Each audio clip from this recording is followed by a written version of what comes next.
वंदे पुरुषोत्तमम परम प्रेममय श्री श्री ठाकुर जी की वाणी। आलोचना प्रसंग द्वितीय खंड से एकांश 25 अगहन 1348 बुधवार 10 दिसंबर 1941। तुम्हार प्रीति छिन्न जीवन गेथे गेथे आने, अर्थात प्रभु तथा इष्ट के प्रति प्रीति विशृंखल जीवन को श्रृंखल बना देती है। उनके मंगल कर स्पर्श से विच्छिन्न जीवन का सूत्र में बंध जाता है। जिनका व्यक्तित्व प्रवृत्ति विच्छिन्न है, विखंडित है, उनके प्रति अनुराग रहने से वह संहत, संपूर्ण और संग्रथित होता है। पुनः जिन लोगों का आपस में कोई मेल नहीं, कोई संबंध नहीं और न कोई प्रीति की डोर है, उनको इष्ट केंद्र करके एक माला के रूप में वे ग्रथित हो जाते हैं। गहरे रूप से उनका जीवन प्रीति बंधन में बंध जाता है। जो खोए हुए हैं, इधर उधर बिखरे हुए हैं, ऐसे व्यक्तियों को एक साथ पथ पर आगे बढ़ाने के लिए वे प्रभु आए हैं। इसी प्रकार उनके मंगल मंजिल में पुजारियों के दल नाना दिशाओं तथा देशों से नाना भाव लेकर समवेत हुए हैं। हर व्यक्ति का लक्ष्य अलग अलग है, आकांक्षा भी भिन्न भिन्न है, किंतु उनके प्रेम के फलस्वरूप सबों का लक्ष्य और संकल्प एक ही होता है। ऐसे एकायनी वेदीमूल पर इसलिए वे बार बार आ जुटे हैं, एक साथ मिलते जुलते हैं, क्योंकि यह महामंडप ही है उनका सुख स्वर्ग। आज प्रातः भी वही सिलसिला रहा। भक्तगण एकत्रित हुए हैं। श्री मंदिर आंगन में मधुत्व है जो वे आवरित एवं अविरल जीवन का मधु वितरण कर रहे हैं। अकुंठ भाव से और दैन्य पीड़ित मानव उस मधु को आखंड पान कर धन्य हो रहा है, कृतार्थ हो रहा है, तृप्ति पुष्ट हो रहा है। माँ को जिस प्रकार गोद के शिशु को स्तनपान कराने में जो सुख मिलता है, उसी प्रकार सेवा, प्यार, शासन, भर्त्सना, अमृत निर्देश तथा मनुष्य के जीवन को हर तरह से परिस्फुट करने में उन्हें भी बड़ी वही सुख मिलता है। इसके बिना उन्हें चैन कहाँ। यही तो उनका स्वभाव है, यही तो है उनकी प्रकृति। इसी में तो वे नित्य लगे हैं। वीरेंद्र, मनुष्य की प्रवृत्तियों का तो कोई अंत नहीं। उन्हें नियंत्रित किए बिना हम मिलजुल कर आपके पथ पर कैसे चल सकेंगे। श्री श्री ठाकुर, सभी का एक स्वार्थ रहने पर मतभेद खत्म होगा ही। मतभेद रहने पर समझाना चाहिए कि कहीं उससे विच्युति हुआ है। मतभेद सभ्यभावी और असमभावी के बीच एवं असभ्यभावी के बीच दोनों ही हो सकता है। व्यक्ति दृढ़ प्रतीक होते हैं, इसीलिए वे असद्भाव प्रवणता को बर्दाश्त नहीं कर सकते, वहां से तनकर खड़े हो जाते हैं। किंतु व्यक्तिगत रूप से उनका किसी व्यक्ति के प्रति ऐसा आक्रोश नहीं रहता है कि उनका स्वभाव सुधर जाने पर भी उनके साथ वे मिलजुल कर नहीं चल सकते। प्रत्युत मनुष्य को सुधारने की झोंक उनमें खूब प्रबल देखी जाती है। इसलिए सद्भावी और असद्भावी के बीच जो मतभेद रहता है, उसका एक सुष्ठु समाधान संभव है। किंतु असद्भावी और असद्भावी के बीच जो मतभेद रहता है, उस मतभेद का समाधान कठिन है। चाहे एक धूर्त दूसरे धूर्त से जितना भी गले से गले क्यों न मिले, फिर भी उनके बीच थोड़ी खाई रह जाती है। उनके बीच जो मतभेद रहता है, वह प्रकृति प्रदत्त ही है। और उसे वह आवश्यक समझता है। वे असदुद्देश्य साधन के लिए स्थायी भाव से पूर्ण रूपेण एकबद्ध हो जाए तो वे उस एकबद्ध शक्ति के द्वारा दुनिया को बहुत क्षति पहुंचा सकते हैं। ऐसी बात नहीं है। बहुधा वे अपने शत्रुओं को खत्म करने के लिए एकबद्ध नहीं होते, किंतु वहाँ भी आपस में एक दूसरे के प्रति संदेह और अविश्वास बना ही रहता है। इसलिए उनकी वह मित्रता अच्छी तरह निभ नहीं पाती। कहने का सार यह है कि आदर्श के प्रति चाव प्रबल होना चाहिए, तभी सब कुछ नियंत्रित होता है। क्या देखते नहीं कि एक प्रवृत्ति जब मनुष्य का स्वार्थ हो जाता है तो क्या नहीं करता। कानी बेष्टमी एक तरह के सन्यासी एवं सन्यासिनी की कथा कितनी तरह से लोग कहते हैं। उसके लिए सब कुछ उपेक्षा कर उसे सती सावित्री के आसन पर बैठाना चाहते हैं। यदि एक बार दिल काबू में आ जाए, यदि इष्ट का चेहरा दिन रात आंखों के सामने नाचता रहे, यदि वे ही सबसे श्रेष्ठ प्रतीत हो तो आपसे आप विशृंखलाएं नियंत्रित हो जाती है। नियंत्रण करने के बाद क्या वह अंतराशी होता है? ऐसा कभी नहीं होता है, और इसके अलावा नियंत्रण का दूसरा पद भी नहीं है।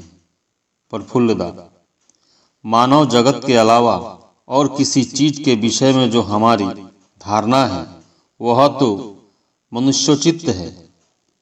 इन सबों की वास्तविकता का क्या प्रमाण है?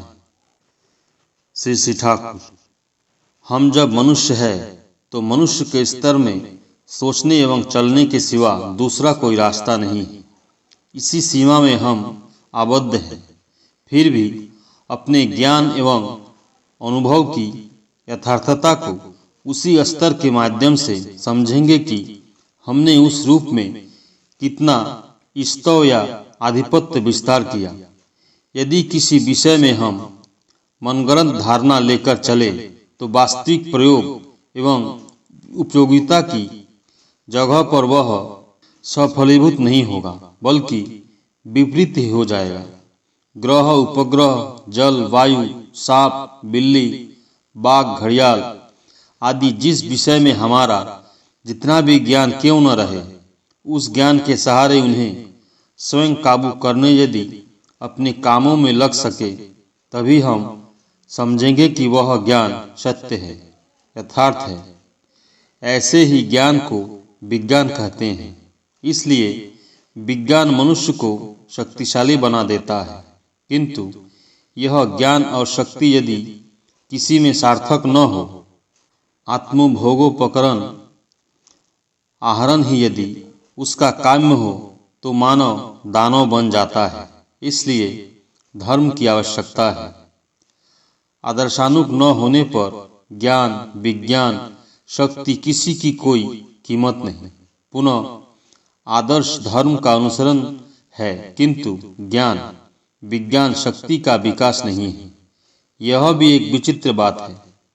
धर्मानुग, आदर्शानुग ज्ञान, विज्ञान और शक्ति के पथ पर अग्रसर होना ही है हमारा अमृत अभियान। प्रश्न, देवलोक क्या है? देवलोक नाम की कोई चीज भी है क्या? श्री ठाकुर, देवता का अर्थ है जो दीप्ति पाते हैं। देवलोक मनुष्य के जीवन का एक खास स्तर है। जब मनुष्य संपूर्ण वैशिष्ट लेकर अपने पारिपार्श्विक के परिपूरण के द्वारा उनमें से प्रत्येक का श्रद्धा एवं अंतराश का पात्र बन जाता है, स्वतः स्फूर्त चारित्रिक अभिव्यक्ति एवं अनुरंजना के मानव की इष्टानुग सेवा में उनका जीवन जब दीप्ति पाते हुए अग्रसर होता है, तभी वह देवलोक में बसवास करता है। वैसा सक्रिय वैशिष्ट समूह ही उसका स्तर होता है। एक जमाने में भारत को दुनिया के लोग देवभूमि कहा करते थे। उसका अर्थ है कि भारतवर्ष में जो लोग रहते थे उनमें अधिकांश लोगों का चरित्र ही देवता की तरह था। यही भारतवर्ष पुनः देवभूमि बन सकता है, देवलोक हो सकता है यदि तुम लोग आर्याचरण से चलो। वैशिष्ट पाली आपूर्यमान पुरुषोत्तम के अनुवर्तन, वर्णाश्रम, 10-20 संस्कार, नित्य पंचम महायज्ञ, आदर्श विवाह, आदर्श शिक्षा, अनुलोम अस्वर्ण विवाह, दैनंदिन जीवन में जजन जाजन अध्ययन, अध्यापन, दान, प्रतिग्रह, पारिपर्शिक की सेवा, सदाचार पालन, व्रत और तीर्थ का अनुसेवन, ये सभी आर्याचार के अंगीभूत है।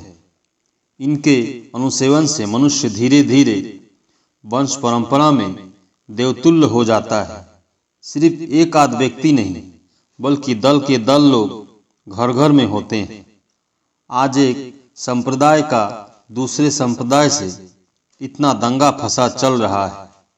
वैशिष्ट पाली आपूर्यमान युग पुरुषोत्तम को ग्रहण कर चलने की रीति यदि रहे तो विभिन्न संप्रदाय रहने के बावजूद सांप्रदायिकता नहीं रह सकती है। हर व्यक्ति एक दूसरे को अपना लोग ही समझेंगे, क्योंकि युग पुरुषोत्तम में पूर्वतन हर अवतार महापुरुष ही जीवंत रहते हैं। उन्हें प्रेम करने पर हम किसी पूर्वतन की अवज्ञा नहीं कर सकते। हर को ही हम सोचेंगे कि वे मेरे ठाकुर ही हैं। इसलिए गुरु भाइयों के प्रति जो प्रीति रहती है उसी प्रीति का जागरण ही सबों के प्रति होता है। वहाँ सांप्रदायिकता कहाँ से आ सकती है? अतः देश को यदि इस बीच से बचाना चाहते हो, जाजन के माध्यम से सर्वत्र फैल जाओ, सभी की आंखें खोल दो, जिससे शैतान अपना प्रभाव विस्तार नहीं कर सके। यदि अभी से ही कमर कसकर नहीं लग पड़ते हो तो भविष्य में संभाल नहीं पाओगे। अनेक एवं विभेद ही कायम होता रहेगा। बातें हो रही थी कि इसी बीच एक नए भाई बाहर से आ रहे थे। वे मातृ मंदिर एवं माँ की कुटिया को पार भी नहीं कर सके थे कि सीसी ठाकुर ने ऊंचे गले से उच्छ्वसित स्वर में बोले, क्या रे, कब आए? आओ आओ। वह भाई प्रथम ही आश्रम आए हैं। सीसी ठाकुर के स्नेहसिक्त स्वर में प्राणति श्रित आह्वान सुनकर आनंद विभोर हो सीसी ठाकुर को प्रणाम करने के बाद बोले, अभी आ रहा हूँ। सीसी ठाकुर, जाओ गेस्ट हाउस में सामान वगैरह रखकर हाथ मुंह धोकर तैयार हो जाओ। बाद में तो सारा हाल सुनूंगा ही। अरे भूषण दा खड़े थे, इन्हें ले जाओ। यह नया आदमी है, अच्छी तरह इसकी देखभाल करना। और देखो नए भाई से यहाँ कभी कभी चोरी भी हो जाती है, इसलिए रुपए, पैसे, घड़ी, कलम आदि अच्छी तरह सावधानी से संभाल कर रखना। भूषणदा उस भाई को साथ लेकर निर्दिष्ट स्थान की ओर चल पड़े। उस भाई के एक हाथ में एक बिछावन और दूसरे हाथ में सूटकेस था। दोनों ही हल्के थे। उन्हें ले जाने में कोई दिक्कत नहीं हो रही थी। फिर भी सीसी ठाकुर ने भूषणदा से कहा, तुम समझते नहीं, उसके एक सामान को अपने हाथ में ले लो। रात भर जग कर आया है ना, जारे में तकलीफ भी हुई है। उन लोगों के जाने के बाद गेस्ट हाउस की चोरी के विषय में पुनः चर्चा चली। सीसी ठाकुर, चोरी जो बंद नहीं हो पा रही है, यह तुम लोगों का ही दोष है। चोर तो चोरी करेगा ही, चोरी करना तो उसका पेशा है, किंतु गृहस्थ जागरूक क्यों नहीं रहेगा? चोरी बंद करने के लिए यदि हम जागरूक और सावधान नहीं रहे तो सारे मामले में इस प्रकार का शैथिल्य और लापरवाही हो सकती है, जिसका कोई अंत नहीं। बहुत लोग बाहर के उत्पाद के विषय में कहा करते हैं, मैंने जानबूझकर यहाँ बंदर पोष रखा है। बंदर तो उत्पाद करेगा ही, किंतु वह हमारी क्षति नहीं कर सके, उसके लिए उतना सावधान रहना पड़ेगा। हर काम में होशियार और बुद्धिमान रहने का अभ्यास नितांत आवश्यक है।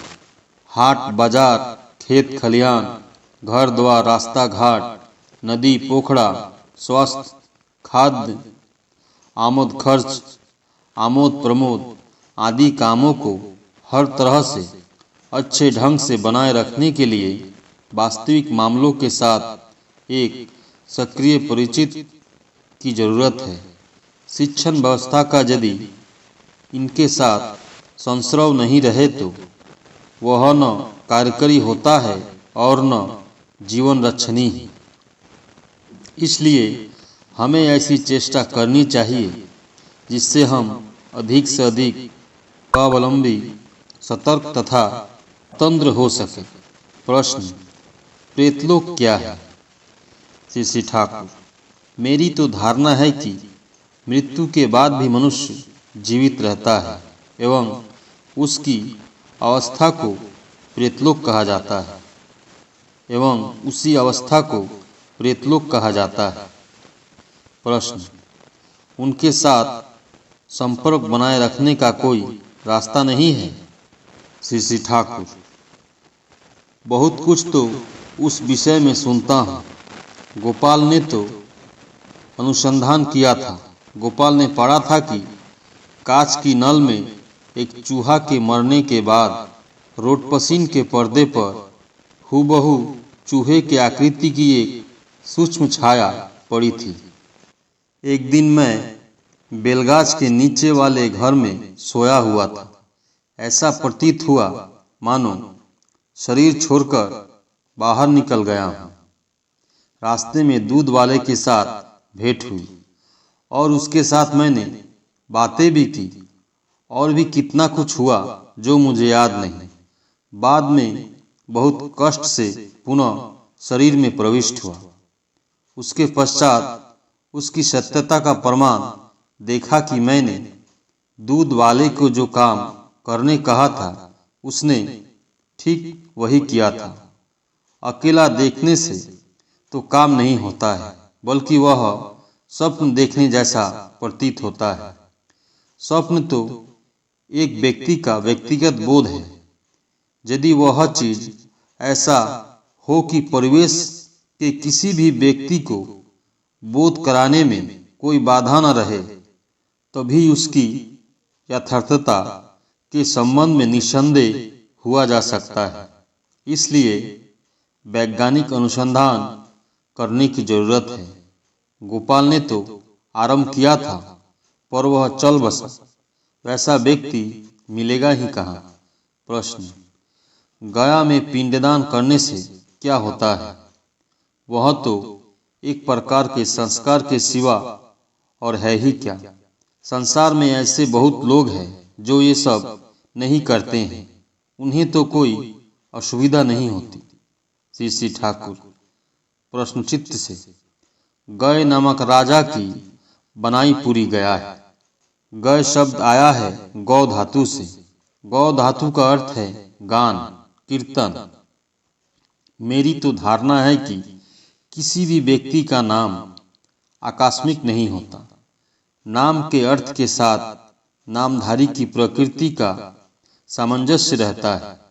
उस गए राजा की जो विशेष कर्म थी, उसकी वहाँ छाप रहना संभव है।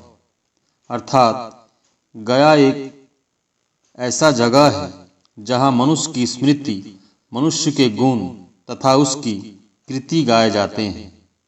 उसके बावजूद भी वह रहते हैं। सर्वबंधन निमोचन विष्णु पद गदाधर का पादपद, वहाँ का यही महत्व है। उसके साथ ऐसा चीज प्रचलित रीति जड़ित है कि वहाँ जाते ही मनुष्य स्वतः एक ही साथ सिरहरी एवं गुजरे हुए परिजनों के स्मरण, मनन एवं गुण कीर्तन में विभोर हो जाते हैं। मनमोहन के विषय में क्या यह नहीं दिखते हो कि एक बुताम के विषय में ऐसा संकेत देता रहता है कि 15 वर्षों के बाद भी उस बुताम को देखते ही सम्मोहित हो जाता है। चाहे जो भी हो, इतना तो जरूर है कि गया जाने पर विभिन्न अनुष्ठान के जरिए मन उस प्रकार के भावों में केंद्रीभूत हो जाता है। इसके अलावा गया में पिंडदान हिंदुओं के यहाँ ऐसा ही एक गुरुत्वपूर्ण विषय है कि किसी के गया जाने से उसके सगे संबंधी, स्थानीय मित्रगण भी उस उपलक्ष्य में विगत आत्मा की चिंता में लग जाते हैं, जिसके साथ पतित पावन विष्णु का महत्व चिंतन भी मिश्रित रहता है।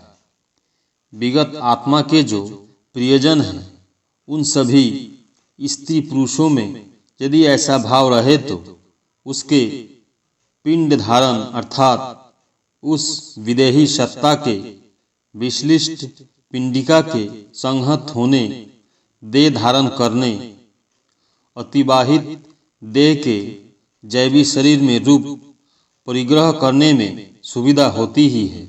वह विष्णुपादपन है, वह विष्णुपादपद है। सार्थक, विवर्तनी और केंद्रायी सूत्र। विगत आत्मा की स्मृति के साथ वह विष्णु चिंता जागरूक रहने से वह जीवात्मा अपने भले बुरे सब कुछ के साथ एक सुकेंद्रिक उद्वर्तनी सुर लेकर आने का सुयोग प्राप्त करती है। इस विषय में मेरी तो यही धारणा है। इसलिए सपरिवेश भाव समन्वित होकर गया में पिंडदान एक विशेष उपयोगिता है, यह मेरा दृढ़ विश्वास है। इसके अलावा पितृतर्पण हिंदुओं का नित्य कर्म है। इससे पितृपुरुषों की स्मृति हम में सक्रिय भाव से जागृत रहती है एवं उनके प्रति श्रद्धा भी संजीवित हो जाती है। वह जीवन श्रद्धा एवं अभिजात्य बोध हमारे चरित्र को बहुत कुछ उन्नत करता है। अनुष्ठानिक भाव से उन्हें करने की इसलिए आवश्यकता है कि वे अनुष्ठान हमारे अंदर के भाव को पुष्ट करते हैं। आचार अनुष्ठान एवं अभिव्यक्ति यदि बंद कर दिए जाए तो हृदय के भाव भी धीरे धीरे सूख जाते हैं। हमारे देश में ऐसी रीति है कि स्वामी या गुरुजन बाहर से आते हैं और स्त्री बैठी रहती है तो तत्क्षण उठकर उन्हें अभ्यर्थना कर बैठाएगी एवं वे बैठने के लिए आदेश करेंगे तो बैठेगी। श्री ठाकुर बोलते हुए हठात चौकी पर से उठकर खड़े हो गए और बताने लगे कि किस प्रकार अस्त व्यस्त हो उठकर किस भंगिमा में कैसा आग्रह और विनय सहित गुरुजन की अभ्यर्थना करनी चाहिए। यदि ऐसी अभिव्यक्ति नहीं दिखाए और यह कहे कि दिल में श्रद्धा रहनी चाहिए तो दिल की श्रद्धा भी धीरे धीरे खत्म हो जाती है। गया में पिंडदान या पितृतर्पण हमारे यहाँ जिस रूप में है, दूसरे देश या संप्रदाय में इस रूप में नहीं है। तो भी उन लोगों में अपने ढंग से पूर्वजों की स्मृति पूजा है। यदि पितृपुरुषों का स्मृति तर्पण न रहे तो कोई जाति महान नहीं हो सकती है। वही तो मनुष्य को प्रेरणा प्रदान करती है। तुम लोग जो इतिहास पढ़ते हो वह भी तो वही चीज है। राष्ट्रीय इतिहास के प्रति मनुष्य में तब तक वास्तविक श्रद्धा नहीं हो सकती जब तक अपने वंश एवं पितृपुरुषों के इतिहास के प्रति श्रद्धावान न हो जाए एवं अनुष्ठानिक रूप से उनके प्रति वह श्रद्धा न निवेदन करे। परम प्रेममय श्री ठाकुर। सभी गुरु भाई एवं माँ को जय गुरु।